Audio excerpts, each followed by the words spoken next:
Supreme court আজকে খুবই কড়া মনোভাব নিয়েছে কি যখন তারা আউট অফ ওয়ে গিয়ে জুডিশিয়াল অফিসার অ্যাপয়েন্ট করেছেন, পশ্চিমবঙ্গ থেকে 500 জন জুডিশিয়াল অফিসার কাজ করছেন, ঝাড়খণ্ড এবং উড়িষ্যা থেকে 200 জুডিশিয়াল অফিসার আরও এসছেন, যেটা আজকে কলকাতা হাইকোর্টের চিফ জাস্টিস তাদেরকে জানিয়েছেন।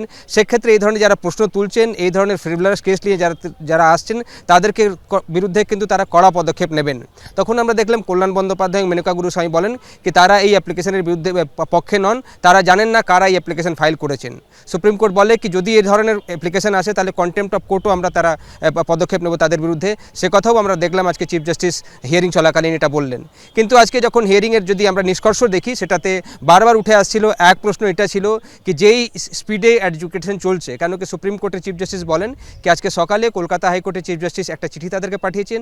সেটাতে তিনি জানিয়েছেন কি এখন অবধি মানে গতকাল সন্ধে অবধি 10,16,000 অ্যাডজুডিকেশন হয়েছে, অর্থাৎ 60 লাখ যে কেস ছিল তার মধ্যে 10,16,000কে অ্যাডজুডিকেট করেছেন জুডিশিয়াল অফিসাররা এবং তারা দিনরাত কাজ করছেন, সেটা তিনি বলেন।